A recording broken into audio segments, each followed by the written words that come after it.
하나님 말씀 함께 보겠습니다. 에베소서 5장 18절부터 25절 말씀 한 절씩 교독하겠습니다.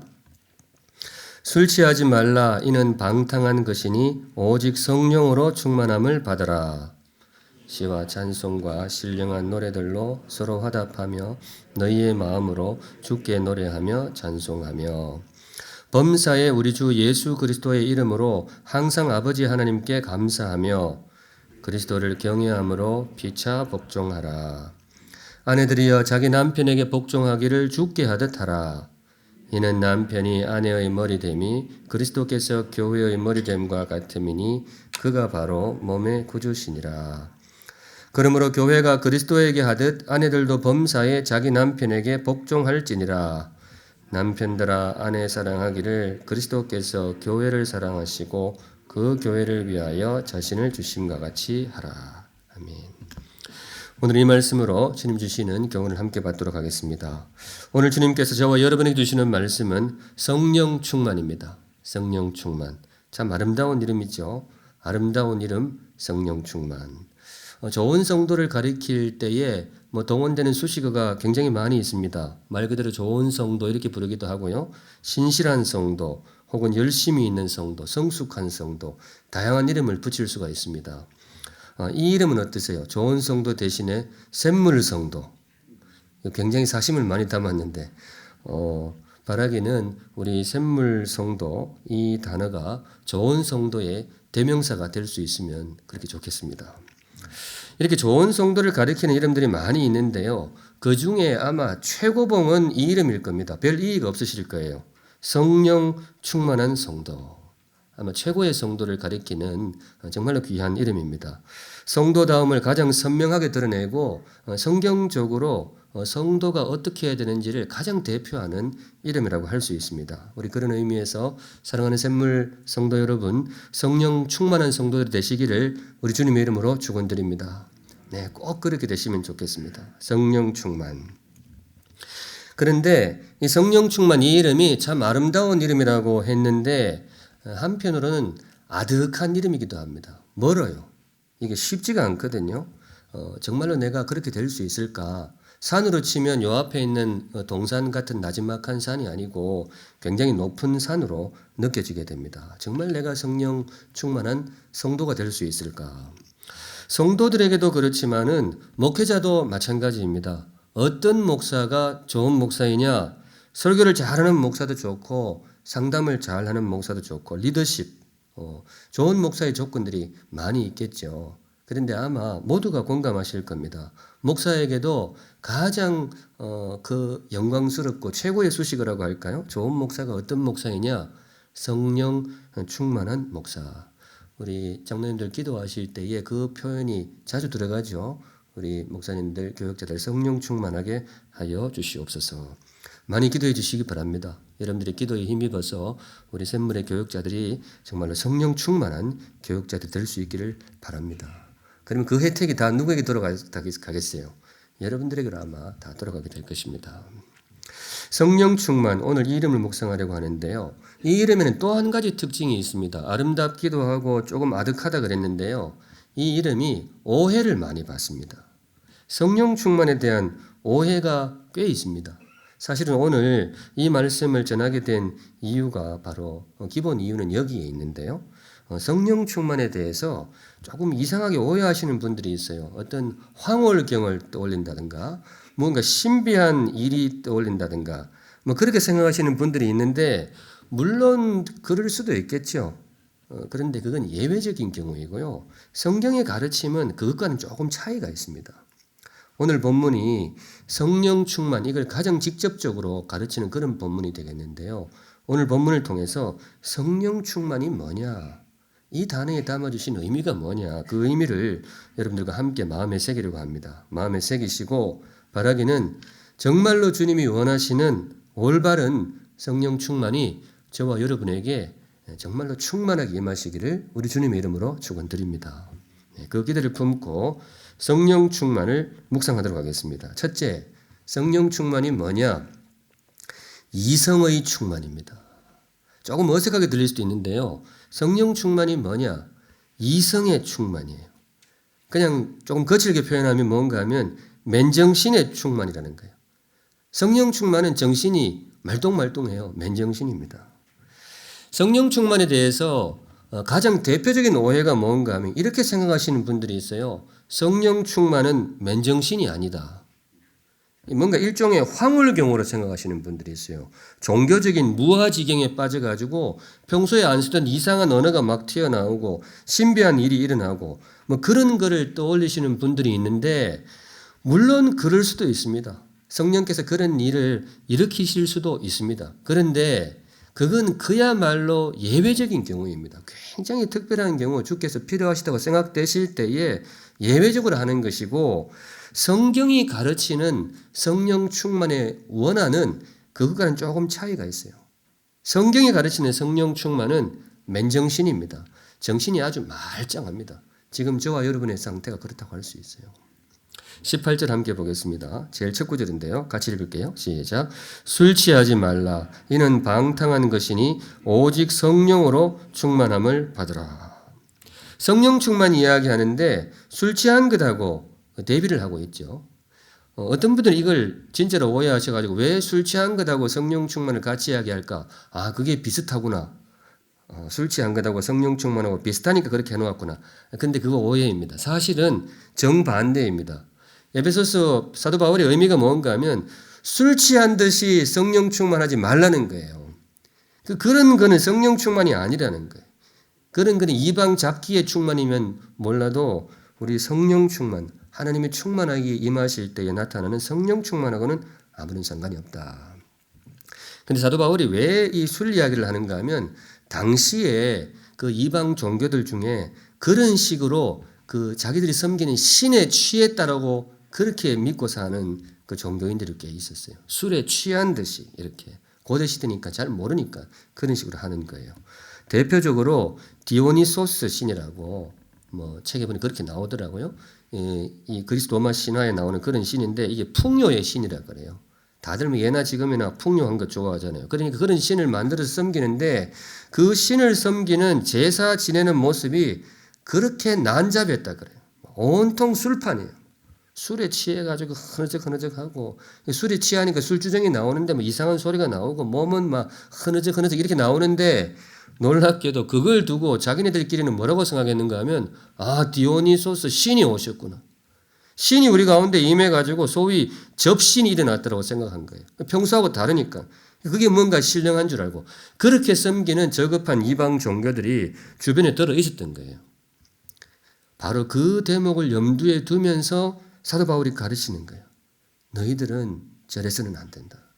하나님을 섬기는 그리스도인들은 저런 식으로 신앙생활에서는 안 된다. 저거는 이방 잡기에 취하면 저러는지 몰라도 저거는 술에 취한 거지 절대로 성령 충만하고는 하등의 상관도 없다. 그런 의미에서 이걸 대비시켜 놓은 거예요. 너희들은 술에 취하지 말고 성령으로 충만함을 받으라.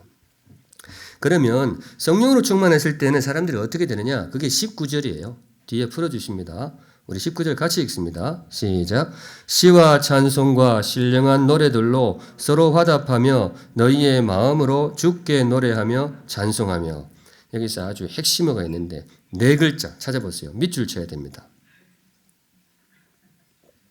네 글자가 많아가지고 힌트 드릴까요? 마자로 시작합니다.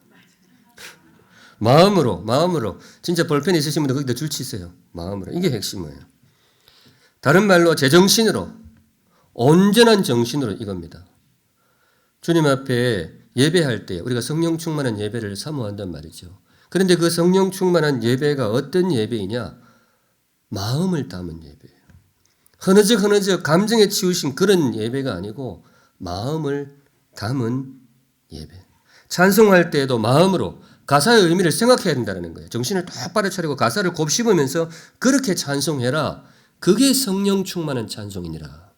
우리 좀 전에 우리 친구들 귀한 연주를 해주셨는데 원래 교회 전통적으로 예배 중에 드리는 찬양은 사실은 기악보다는 성악을 중시합니다. 왜냐? 가사의 의미를 생각하도록 하기 위해서 그렇습니다. 그리고 기악을 할 때에도 대체로 교회에서 특송으로 나오는 기악은 이 찬송가를 많이 합니다. 왜냐하면 아까 우리 친구들 연주할 때 가사가 다 떠오르셨죠. 그게 그 마음을 담는 것이 원칙이기 때문에 그래요. 그게 성령 충만입니다. 성도 여러분, 찬송하실 때에 여러분들의 마음을 담으시기 바랍니다. 가사의 의미를 잘 떠올리셔야 돼요. 기도할 때도 마찬가지. 기도한다고, 하나님 기도한다고 무아지경으로 자기가 뭔 말하는지도 모르고 막 정신없이 떠드는 거, 그거 성령 충만한 기도 아닙니다. 물론 우리가 막 감정이 너무 안타깝고 힘들 때 주님께 울부짖을 수도 있어요. 그럴 수도 있습니다. 그거는 주님께서 우리의 마음을 아시는 거죠. 그런데 평소에 기도하실 때는, 오늘 대표 기도하실 때도 그렇습니다만 우리 장로님들 참 귀한 것이 대표 기도할 때에 그냥 올라오시는 분들이 거의 없어요. 대부분 다 써서 올라오시거든요. 왜냐? 그 기도를 준비하면서 오늘 하나님께 올려드릴 때 어떤 언어를 쓰는 것이 제일 좋겠는가? 우리가 함께 기도할 때 어떤 대목으로 기도하는 것이 좋겠는가? 마음을 담는 거예요. 성도 여러분, 이게 성령 충만한 기도입니다. 정성을 담으셔야 돼요. 그런 의미에서 우리 사랑하는 샘물 성도 여러분, 우리 샘물의 예배가 성령 충만한 예배가 되기를 우리 주님의 이름으로 축원드립니다. 네, 마음을 담으시면 좋겠어요. 찬양할 때에도 가사를 꼭꼭 씹으면서 마음을 담고, 기도할 때도 마음을 담고. 물론 예배에는 뜨거움이 있어야 됩니다. 예배가 차갑지 않고 뜨거워야 되죠. 찬양에 뜨거움이 있고 기도에 뜨거움이 있어야 됩니다. 그런데 주의할 것은 그 뜨거움이 너무 지나쳐가지고 마음을 흩어놓으면 안 돼요. 감정에 너무 치우쳐서, 감정이 중요하죠. 우리가 하나님께 기도하고 찬양할 때 우리의 마음, 감정을 담는 것이 중요합니다. 그런데 거기에 너무 치우쳐서 몸의 자세나 마음가짐이 흐트러져서는 안 됩니다.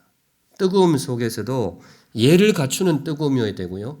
열정을 담아내면서도 질서 안에 있는 열정이어야 됩니다. 왜냐? 왜 그렇게 해야 되느냐?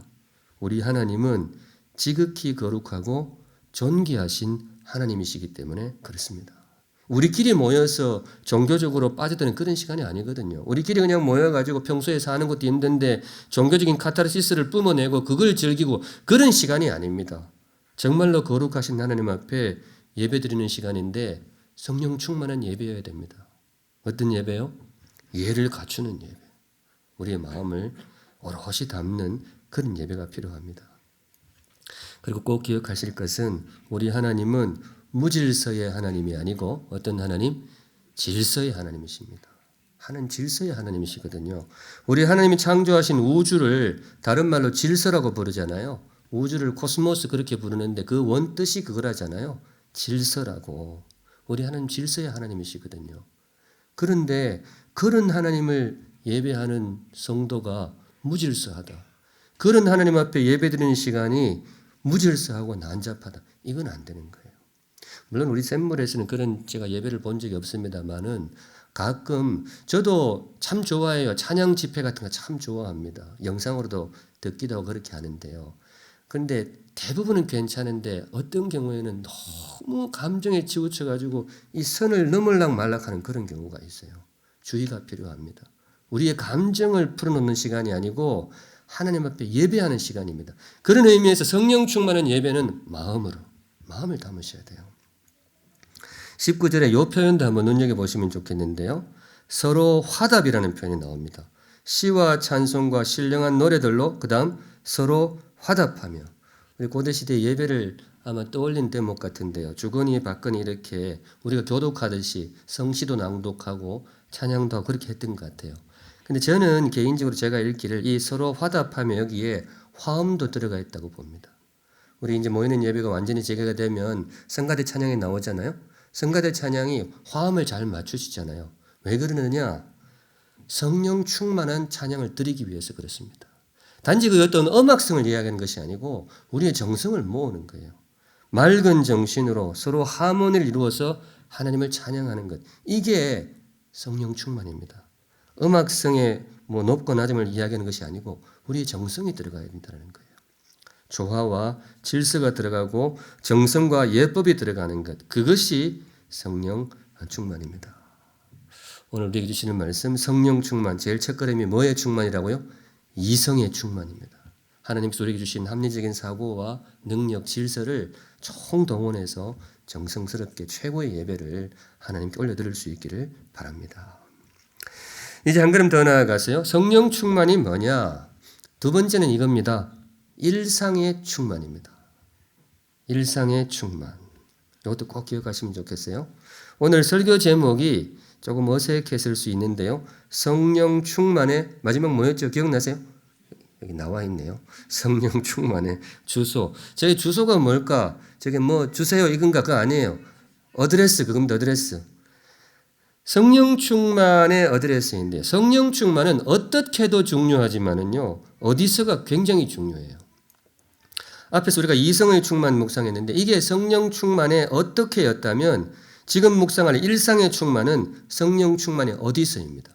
이게 성경적인 성령 충만의 굉장히 중요한 대목이에요. 성령 충만 이야기할 때에 기도원을 떠올리시는 분들이 들어있어요. 기도원에 가서 열심히 기도하고 성령 충만해야지. 물론 귀합니다. 그런 일도 우리에게 가끔은 필요하죠. 그런데 성도 여러분, 성경이 가르치는 성령 충만의 기본 주소는 기도원이 아닙니다. 어디일까요? 일상입니다. 일상 속에서 충만하시기 바랍니다.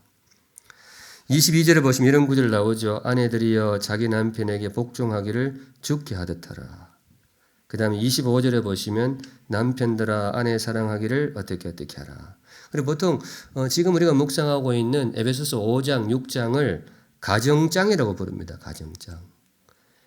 그런데 이제 5월이 되면 이거 많이 묵상하잖아요. 근데 이게 사실은 가정장이 어디서 시작이 되는 이걸 잘 아셔야 돼요. 많은 분들이 5장 22절에서 시작이 된다고 생각해요. 아내들이요 이랬으니까 이제 가정의 가르침이 시작이 된다 그러는데 22절이 시작이 아니고요. 사실은 가정장의 시작은 오늘 우리가 설교 본문으로 삼은 18절부터입니다. 이게 성령 충만에 대한 내용이에요. 무슨 내용이냐? 성령 충만은 가정에서부터 이 뜻입니다. 성령 충만은 가정에서부터. 성령 충만의 주소가 중요한데요. 앞에서 우리가 예배를 묵상했잖아요. 예배를 한 줄로 묵상하고 바로 성경이 가정으로 들어가요. 이게 무슨 말인가 하면 우리가 성령 충만할 때에 어디서 충만해야 되느냐? 우리의 일상 속에서 충만해야 된다는 겁니다. 우리 신앙생활하는 그리스도인들이 제일 일상이라 그럴까요? 가장 가까운 삶의 영역이 어디예요? 예배드리고 가정에서 살고 나중에 직장생활도 나와요. 이 세 대목을 이야기합니다. 무슨 말인가 하면요. 성도 여러분, 성령 충만은 어디에서부터? 일상에서부터. 덩치로 보면 가정이 제일 커요. 성령 충만은 가정에서부터. 선교 활동을 열심히 하는 집사님이 한 분 계셨습니다. 너무나 열심히 하셔가지고 매년 휴가 때마다 거의 휴가를 반납하고 선교지로 달려가십니다. 이분 손재주가 굉장히 좋은데요. 그러니까 선교사님들이 굉장히 좋아하셨어요. 이분을. 교회 지붕도 잘 고치고 담벼락. 이분이 간단한 건축도 가능해가지고 이런 축사 이런 것도 지어드리고 전기 배선도 볼 줄 알고 재료만 갖다 주면 엘리베이터 공사도 할 수 있다라고 그렇게. 하여튼 굉장히 재주가 많으신 분이에요. 그러니까 선교사님이 이분 오기만 기다리는 거예요. 이분이 한번 왔다 가면 막 1년 문제가 싹 해결되는 거죠. 귀한 분이죠. 그런데 이분에게 문제가 딱 한 가지 있는데 집에 오면 아무것도 안 해요. 손 하나 까딱을 안 해요. 형광등도 안 까르게 하죠. 아내한테 이래 뭐 살가운 말 한마디도 안 해줘요. 근데 선교지에만 가면 다 해요. 성도 여러분, 이분은 성령 충만한 분일까요? 아닐까요? 이게 참 물론 선교지에서 그분의 열심을 결코 가볍게 볼 수 없죠. 참 귀하신 분이죠. 그런데 성경적으로 보면 갸우뚱한 거예요. 이게 성령 충만한 것 같기도 하고 아닌 것 같기도 하고. 왜냐? 성경이 가르치는 성령 충만의 원한이 뭐냐? 성령 충만은 가정에서부터, 성령 충만은 일상에서부터, 선교지에서부터가 아니고. 근데 이게 너무 차이 나면 성경은 조금 이렇게 갸우뚱 바라보는 거지. 혹시 위선이 아닌가?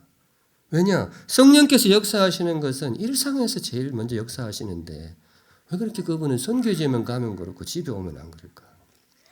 우리 목회자 사모들이 가끔 하는 농담이 설교 시간에 가끔 들어보셨죠? 사모님들이 원하는 데가 강대상 위에 이불 깔고 살았으면 좋겠다. 왜냐하면 목사들이 강대상에 올라가면 그렇게 사람이 거룩해지고 온갖 좋은 말은 다 하고 근데 집에만 오면 뭐예요? 집에만 오면 싹 달라지는 그런 목회자들이 저 다른 교회에 많다 그래요. 우리 샘물에는 그런 교역자가 제가 조사를 해봤는데 아무도 없어요. 제가 미리 말씀을 드렸는데 샘물에서 그런 교육자가 발각이 되면 제가 절대로 가만두지 않겠습니다. 담임 목사가 그러면 누가 조치를 하나요? 성도 여러분, 성령 충만은 일상을 변화시킵니다. 이거 꼭 기억하세요. 성령 충만의 기본 주소는 우리의 일상입니다. 어떤 분이 성령으로 충만하게 되면요, 선교사님이 눈치채기 전에 가족들이 먼저 눈치를 챕니다. 그리고 그래야 진짜 성령 충만이에요. 어떤 분이 성령 충만하게 되면 목사가 알기 전에 아내가 먼저 알고 남편이 먼저 알아요. 그래야 진짜 성령 충만입니다.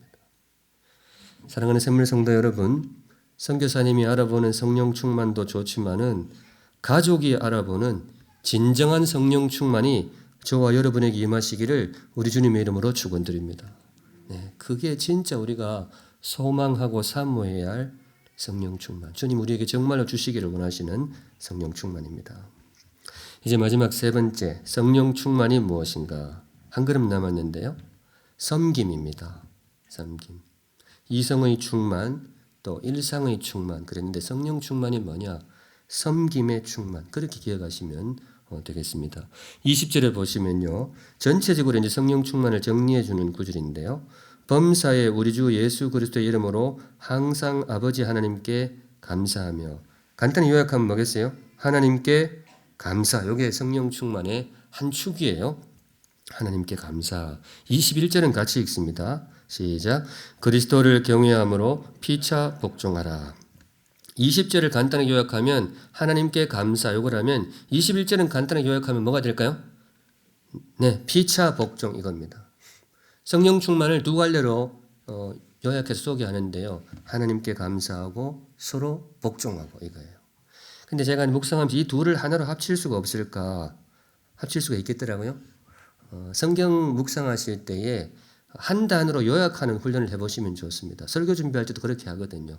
묵상한다는 것은 요약할 수 있다는 것인데 하나님께 감사, 피차 복종, 섬김으로 가능하겠더라고요. 왜냐하면 영어로 예배를 표현할 때 서비스도 하잖아요. 월십도 하지만 서비스, 하나님을 섬기는 거니까 서비스 그렇게 하는데 사람을 향한 복종도 서비스 이렇게 하게 하면 우리 성도가 걸어가야 될 길, 우리 에베소서 5장이 말하는 성령 충만의 길을 이 단어로 요약해도 무리가 없을 겁니다. 서비스, 섬길 줄 아는 사람. 사랑하는 샘물 성도 여러분, 성령 충만한 사람이 되시기 바랍니다. 네, 다른 말로 어떤 사람이요? 섬기는 사람, 섬길 줄 아는 사람. 성령 충만이라고 해서 뭐 예전에 없던 특별한 능력이 나타난다든가 신비한 제주 은사가 나타난다든가 물론 그럴 수 있어요. 예외적으로 그럴 수 있습니다. 그런데 성경이 정말로 우리에게 기대하고 성령께서 정말로 우리에게 공급하시기를 원하시는 성령 충만은 뭐냐? 섬김입니다. 일상에서 섬기는 삶을 사는 거예요. 온전한 정신으로 최고의 마음으로 섬기는 삶을, 하나님을 섬기고 사람을 섬기는 그 삶을 일컬어서 성경은 성령 충만이라고 부릅니다.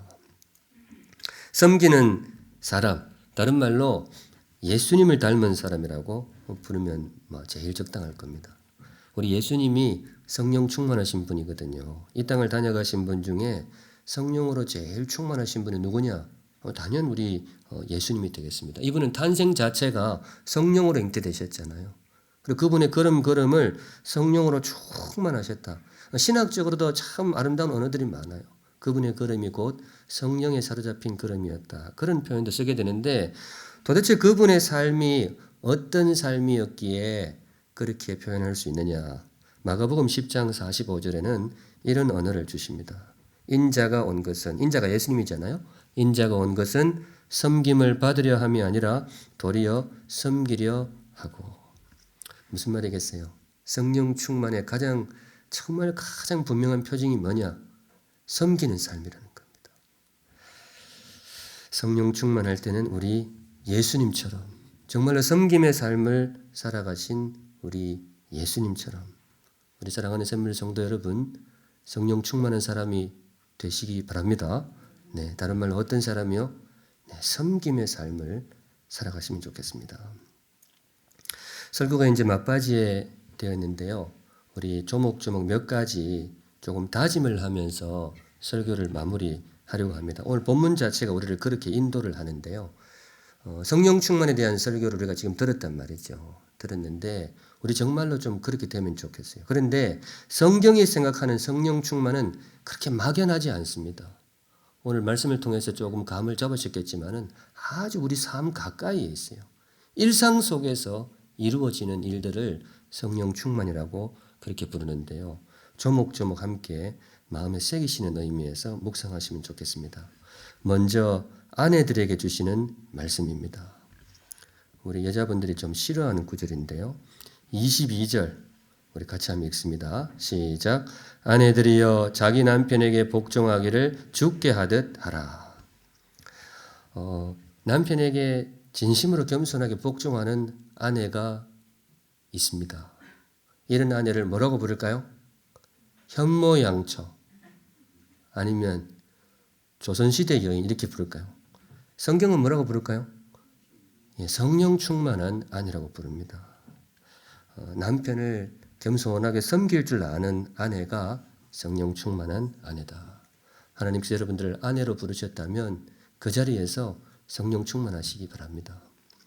복종이라는 단어가 조금 세게 다가오죠. 저한테도 좀 그러는데 사람이 간사해서 저만 생각하면 제 인생만 생각하면 이걸 그냥 좀 세게 치고 싶어요. 아내들이여 남편에게 복종하라 이렇게 하고 싶은데 제가 사랑하는 딸들이 살아갈 세상을 생각하면 이게 조금 조심스럽습니다. 그렇지만은 주신 말씀이니까 샘물의 아내 되신 여러분 남편 앞에서 성령 충만하시기 바랍니다. 네. 쉬운 말은 아니지만은 주님께서 주시는 말씀입니다. 걸어가시면 좋겠습니다. 다음으로 남편들에게 구합니다. 남편 되신 여러분 성령 충만한 남편이 되시기를 주님의 이름으로 축원합니다. 네. 25절 같이 읽어볼게요. 우리 한 목소리로 같이 읽습니다. 시작. 남편들아 아내 사랑하기를 그리스도께서 교회를 사랑하시고 그 교회를 위하여 자신을 주심같이 하라. 아내를 정말로 사랑하는 남편이 있었단 말이죠. 끔찍하게 사랑해요. 밖에서는 애처가라고 부르는지 몰라도 성경은 뭐라고 부를까요? 성령 충만한 남편이라고 부릅니다. 앞에서 아내에게 복종 이 단어가 세다고 했는데 사실 남편에게 주신 단어는 이게 더 셉니다. 남편들은 아내를 사랑하라 그랬잖아요. 그런데 이게 그냥 아침에 일어나가지고 여보 사랑해 이 말하고 살라는 그런 말이 아니에요. 무슨 말인가 하면 아내를 위해 희생하라는 메시지입니다. 심지어 목숨까지 희생하라. 제가 과한 게 아니고 이게 수놓은 게 그래요. 그리스도께서 교회를 사랑하시고 그 교회를 위하여 자신을 주심같이 자신을 내어주심같이 그렇게 아내를 사랑하라. 그게 성령 충만이니라. 샘물의 남편 되신 여러분 여러분의 자리에서 성령 충만한 남편이 되시기를 주님의 이름으로 축원합니다. 네. 이쯤 되면 이제 순서 이야기가 나오는데 누가 먼저 해야 될까요? 아내가 먼저 남편에게 복종해야 될까요? 남편이 먼저 아내를 사랑해야 될까요? 이게 이게 민감한 문제거든요. 누가 먼저 하는 게 맞을까요? 그렇게 어렵지 않습니다. 제가 이 대목은 아주 전문가입니다. 제가 답을 일러드릴게요. 누가 먼저 하느냐? 이 성령 충만한 사람이 먼저 하면 됩니다. 그리고 먼저 하는 사람이 뭐예요? 먼저 하는 사람이 성령 충만입니다. 서로를 위해 많이 기도하세요. 남편을 위해 기도할 때 하나님 우리 남편이 성령 충만하게 해주세요. 그리고 아내를 위해서 기도할 때 뭐예요? 우리 아내가 성령으로 충만하게 해주세요. 여러분 이 기도는 성령 충만한 사람의 기도일까요? 아니면 이기적인 사람의 기도일까요? 자 다음으로 알아서 감당하시고 우리 다 각자의 자리에서 성령 충만하시면 좋겠습니다. 오늘 사실 어린이 주일이기도 하고 또 샘물 학교 주일이기도 한데 우리 자녀들에게 주시는 말씀 우리 샘물의 자녀들도 정말로 성령 충만한 자녀들이 되시기 바랍니다. 이 자리에 계신 우리 사실 인생은 다 자녀잖아요. 그죠? 다 자녀에게. 특별히 또 영상으로 보신 우리 샘물 친구들 꼭 기억하시기 바랍니다. 성령 충만한 자녀들이 되셔야 되는데 6장 1절입니다. 우리 다 같이 읽습니다. 6장 1절 시작. 자녀들아 주 안에서 너희 부모에게 순종하라. 성령 충만한 자녀의 모습입니다. 성령 충만한 자녀는 뭐 이상한 신비한 능력이 있고 이런 자녀가 아니고 부모님께 순종하는 친구들이 성령 충만한 자녀들입니다. 성령이 충만하게 임하실 때에는 정말 부모님을 진심으로 존경하고 부모님께 감사하는 마음이 우러나오게 되어 있습니다. 우리 샘물의 모든 어린이들이 성령 충만한 아이들이 되기를 바라고, 특별히 오늘 샘물학교 후원주일인데 우리 샘물학교의 친구들이 정말로 우리 성령 충만한 아이들이 되시기 바랍니다. 우리 임팩틴 친구들도, 영상으로 예배드리는 우리 임팩트 친구들도 많으실 텐데요. 성령 충만할 때는 수련회 가서 하려고 하지 말고, 수련회 가서 성령 충만한 것도 좋아요. 근데 좋은데 성령 충만의 기본 주소는 누구인가 하면 부모님 앞에서 충만하세요. 성경이 가르치는 그 내용입니다. 부모님을 진심으로 공경하고 순종하는 친구가 어떤 친구라고요? 성령 충만한 친구들입니다. 이렇게 성령 충만이 멀리 있는 게 아니고 일상에 가까이 와 있어요. 부모의 자리도 있습니다. 4절 같이 한번 읽습니다. 부모님들 특별히 마음을 담아서 같이 읽습니다. 시작. 또 아비들아 너희 자녀를 노엽게 하지 말고 오직 주의 교훈과 훈계로 양육하라. 저는 이 대목이 참 인상적이더라고요. 자녀를 노엽게 하지 말라.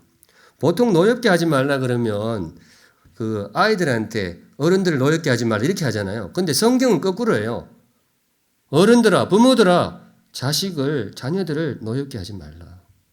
저는 참 성경이 깊다라고 봅니다. 정말 하나님 주신 말씀이에요. 자녀를 인격적으로 존중하라는 겁니다. 어린 친구들 인격적으로 존중하라는 거예요.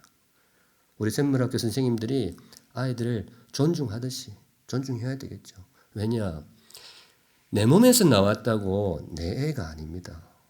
물론 내 사랑하는 자식이지만은 하나님께서 나에게 맡기신 자녀라는 거죠. 인격적으로 존중할 필요가 있습니다. 우리 그렇게 정말 우리의 일상 가정생활 속에서 성령 충만하시면 좋겠습니다. 직장인에게 주시는 말씀도 있어요. 성경이 참 깊은 게 성령 충만은 가정에뿐만 아니고 직장까지도 따라갑니다. 6장 5절입니다. 5절 같이 읽습니다. 시작. 종들아 두려워하고 떨며 성실한 마음으로 육체의 상전에게 순종하기를 그리스도께 하듯 하라. 이 종들아, 이게 직장인이라서 좀 기분이 그렇기도 하지만은 당시 시대가 그랬어요. 우리 직장인에 주시는 말씀으로 받으면 괜찮습니다. 열심히 성실하게 직장생활 하라는 거예요. 다른 거 이야기 안 합니다. 뭐 가서 전도하라, 직장생활하면서 아침에 큐티하라. 성경이 그런 말 해줄 것 같은데 그런 말은 안 써요. 대신 뭐라 그러는가 하면 육체의 상전, 직장 상사에게 순종해라. 뒤에 6절은 같이 읽습니다. 6절 시작. 눈가림만 하여 사람을 기쁘게 하는 자처럼 하지 말고 그리스도의 종들처럼 마음으로 하나님의 뜻을 행하고. 물론 불의한 일에 참여해서는 안 되겠지만은 직장 생활할 때에 사람 보는 데서만 일하지 말고 직장 상사가 없더라도 최선을 다해서 일하라. 우리 하나님이 그렇게 가르쳐 주십니다. 성령께서 우리 안에 충만하실 때에 그렇게 살게 된다는 겁니다. 사장님들한테 주시는 말씀도 있어요. 9절에 나옵니다. 성경에 관심이 높습니다. 같이 읽습니다. 시작. 상전들아 너희도 그들에게 이와 같이 하고 위협을 거치라. 너희도 그들에게, 너희 직원들에게 이와 같이 인격적으로 대하라는 것이죠. 앞에 했던 말씀 그대로 대하라는 겁니다. 참 귀한 말씀이죠. 성령 충만의 주소는 멀리 산속 기도원이나 선교지에 있는 게 아니에요. 내가 살아가는 모든 걸음을 따라서 거기서 정말로 성실하게 귀한 사람으로 살아가는 것, 그것이 성령 충만입니다. 물론 거기에 더하여 다른 우리에게 그리스도인 요구되는 바가 많겠지만 이게 기본이라는 거예요. 사랑하는 샘물 성도 여러분, 여러분이 선 자리에서 성령 충만하시기 바랍니다. 언젠가 제가 사실 이 본문을 예전 교회에서 한 10년 정도 되는 것 같아요. 그때 비슷한 내용을 한번 묵상을 했는데 그때는 설교 제목을 뭘로 잡았는가 하면 사장님 앞에서 그리스도인 되기 이렇게 잡았어요. 직장 생활을 잘하는 게 어떻게 되느냐. 사장님 앞에서 그리스도인 되기 어려우니까 제가 설교를 열심히 했거든요. 근데 설교 끝나고 났는데 어떤 분이 저한테 찾아와가지고 저하고 아주 친한 집사님인데 목사님 오늘 설교 좀 불만이 있습니다. 뭡니까 그러니까 사장님 앞에서 그리스도인 되기도 어렵지만은요 직원들 앞에서 그리스도인 되기도 진짜 힘들어요. 이 사장님이 예수 믿는 줄 아는데 잘해야 되잖아요. 그것도 참 긴장감이 있다 그러더라고요. 그러면 내 다음에 할 때는 제목 바꿀게. 내가 그렇게 하긴 했는데 어쨌든 성경이 우리에게 기대하는 성령 충만은 이겁니다. 성령 충만은 일상에서. 오늘 말씀 정리합니다. 오늘 주님께서 저와 여러분이 주신 말씀 성령 충만. 사랑하는 샘물 성도 여러분, 우리 성도가 달 수 있는 정말 귀한 이름인데요. 성령 충만하시기 바랍니다. 네, 충만하시는데 이걸 꼭 기억하세요. 성령 충만은 특별한 황홀경 이런 거 아닙니다. 이성의 충만, 또 어디서 충만해야 된다고요? 일상의 충만, 섬김의 충만. 그렇습니다. 성령 충만 묵상할 때면 저한테 늘 떠오르는 구절이 있는데요. 가장 평범한 일을 가장 비범하게. 문구가 멋있지 않습니까? 참 멋있어요. 제가 만든 말은 아니고 제가 존경하는 대학 선배의 인생 모토인데 읽을수록 귀해요. 저는 이게 제가 지금까지 본 문구 중에 성령 충만에 대한 가장 좋은 번역 같아요. 우리가 살아가고 있는 가장 평범한 그 일을 그리스도인으로서 가장 정성을 다해서 비범하게 살아가는 것, 그것이 성령 충만입니다. 이 모든 말씀을 합하여 사랑하는 샘물 성도 여러분, 그 이름도 아름다운 성령 충만이 저와 여러분의 삶 속에 예배와 일상 속에 충만하게 임하시기를 우리 주님의 이름으로 축원드립니다. 아멘. 함께 찬양하겠습니다. 행복. 우리 찬양 고르다가 이 가사 자체가 성령 충만을 노래하는 것 같아요. 그렇게 섬기면서 살아가는 삶 속에서 행복을 느끼는 것 말씀 기억하시면서 행복 찬양하겠습니다. 거룩하신 하나님 아버지, 오늘도 주신 말씀 감사히 마음에 새깁니다. 성령 충만한 사람이 되기를 소망합니다. 우리 가까이에 있는 주변 사람들이 알아볼 수 있는 성령 충만이면 참 좋겠습니다. 내 가족이 알고 나의 직장 동료들이 알고 우리 온 성도들이 함께 알아가고 누리는 그 아름다운 성령 충만을 우리 모두에게 허락하여 주시옵소서. 특별히 오늘 어린이 주일이고 샘물 학교 주일입니다. 자라나는 우리의 자녀들이 정말로 성령 충만한 자녀들이 될 수 있도록 주께서 보호하시고 축복하여 주시옵소서. 이 시간 성도들 귀한 헌물 올려드립니다. 주님 기쁘게 받아 주시옵소서. 건자에 경제적으로 힘겨운 시간을 보내는 분들이 많이 있습니다. 도와주시고 용기 주시고 헤쳐나갈 수 있는 길을 허락하여 주시옵소서.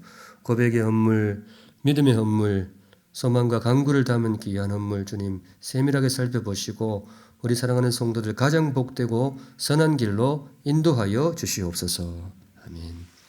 지금은 우리 구주 예수 그리스도의 은혜와 하나님 아버지의 그 크신 사랑과 지금도 우리와 함께 하시는 성령 하나님의 임재하심이 이 시간 각자의 자리에서 주님 앞에 정성으로 성령 충만함으로 예배하는 모든 성도들에게 지금으로부터 영원까지 항상 함께 계실지어다.